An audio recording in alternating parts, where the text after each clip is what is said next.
दोस्तों, डायनासोर के बारे में कौन नहीं जानता जो हमारी धरती के सबसे विशालकाय जीव हुआ करते थे।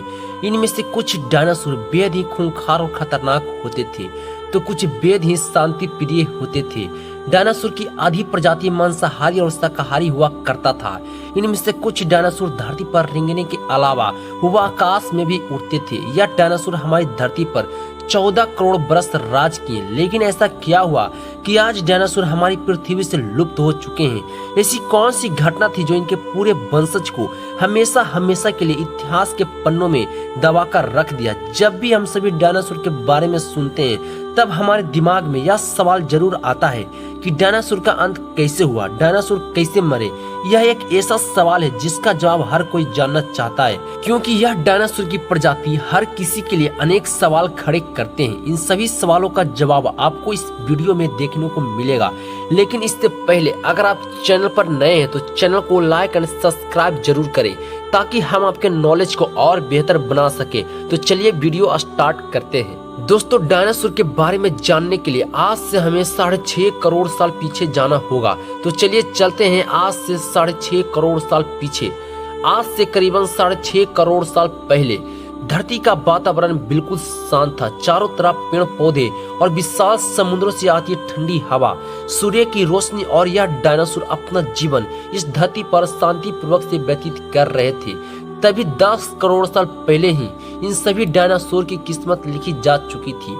10 करोड़ साल पहले एक छोटा एस्टेरॉयड का टुकड़ा जो सुदूर अंतरिक्ष से आ रहा था, वह पृथ्वी से लगभग 20 करोड़ मील दूर मंगल और बृहस्पति के बीच बने क्षुद्र ग्रह के बेल्ट में घूम रहे एक बड़े एस्टेरॉयड से जा टकराता है, और इस टकराव से उस बड़े एस्टेरॉयड की दिशा बदल जाती है और वह क्षुद्र ग्रह बेल्ट से निकलकर हमारे प्यारे पृथ्वी की ओर 22,000 मील प्रति घंटे की रफ्तार से बढ़ने लगता है।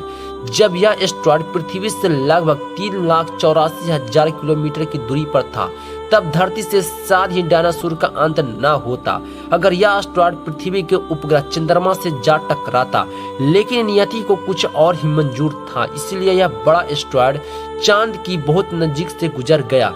40 किलोमीटर के व्यास वाला 2 ट्रिलियन मैट्रिक टन का यह एस्टेरॉयड प्रत्येक सेकंड के साथ साथ धरती के करीब बढ़ता जा रहा था। जैसे ही यह बड़ा एस्टेरॉयड पृथ्वी के वातावरण के संपर्क में आया, तो इसकी रफ्तार पृथ्वी के गुरुत्वाकर्षण के कारण 70,000 किलोमीटर प्रति घंटे की रफ्तार से पृथ्वी के वायुमंडल में प्रवेश करते ही घर्षण की वजह से यह बड़ा एस्टेरॉयड एक आग के गोले के रूप में तब्दील हो गया।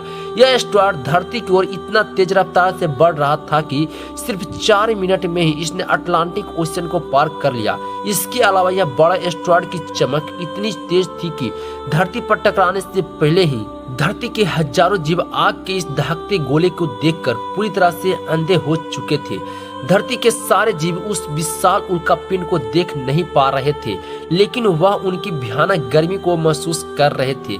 कुछ ही क्षण में यह एस्टेरॉयड मैक्सिको की खाड़ी के पास जमीन से टकराता है और लगभग 35,000 डिग्री सेल्सियस की ऊर्जा वाला एक भयंकर विस्फोट होता है। इस टकराव का विस्फोट लगभग 10 हाइड्रोजन बम के विस्फोट के बराबर था। यह विस्फोट इतना शक्तिशाली था कि इसके टकराते ही धरती के लाखों टन धातु अंतरिक्ष में चली गई और टकराव वाली जगह पर 180 किलोमीटर चौड़ा और 20 किलोमीटर गहरा गड्ढा बन गया। विस्फोट के कारण इस गड्ढे का सारा मेटल और पत्थर अंतरिक्ष में धूल के बड़े बादल में तब्दील हो गए। 16 मिनट 40 सेकंड के बाद जमीनी टकराव की वजह से धरती के अंदर चारों ओर 11.1 तीव्रता की भूकंपीय तरंगें उठने लगी, और इसी वजह से समुद्र में विशालकाय लहरों का निर्माण हुआ और एक के बाद एक सुनामी की लहरें चारों तरफ बढ़ने लगी। भूकंपीय तरंगों ने सभी एक्टिव ज्वालामुखी को दहका दिया, जिसके कारण जगह जगह डायनासोर का विनाश शुरू हो गया और धरती के महाविनाश की प्रक्रिया आरंभ हो चुकी थी। इस भयानक विस्फोट में रेडिएशन की मात्रा इतनी बढ़ गई कि इसके 800 किलोमीटर के दायरे में आने वाले सभी जीव जलकर पूरी तरह से राख के ढेर में बदल गए। इस महाविनाश में उड़ने वाले सभी डायनासोर इन जमीनी खतरे से तो बच निकले, लेकिन यह तो महाप्रलय की बस शुरुआत मात्र थी। विस्फोट की वजह से जो लाखों टन मेटल, पत्थर और धूल अंतरिक्ष में गए थे, वह ग्रेविटेशनल पुल के कारण ठीक 40 मिनट के बाद आग के गोले के रूप में पूरी धरती पर बरसने लगे और साथ ही धूल का एक बहुत बड़ा तूफान 600 किलोमीटर प्रति घंटे की रफ्तार से पृथ्वी के दूसरी तरफ मौत लेकर आ रहा था। यह धूल का बादल कई किलोमीटर मोटे थे, जिसकी वजह से धरती पर सूर्य की रोशनी पहुंच पाना असंभव हो गया था। गर्म हवाओं का तापमान 100 डिग्री सेल्सियस से ज्यादा हो जाने के कारण धरती पर पेड़ पौधों की लगभग सारी आबादी जलकर खाक हो गई थी। इसके अलावा विस्फोट के 90 मिनट के बाद धरती का तापमान 200 डिग्री सेल्सियस तक बढ़ गया। इसकी वजह से जो डायनासोर विस्फोट के इलाके से लाखों किलोमीटर दूर थे, वह भी इस गर्मी से बच नहीं पाए।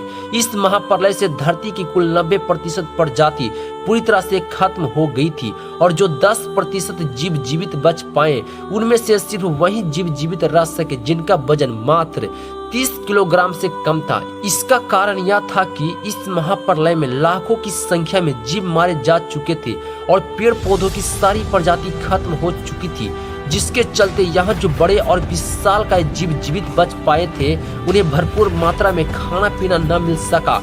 लेकिन यह महाप्रलय अन्य जीवों के लिए फायदेमंद साबित होने वाला था।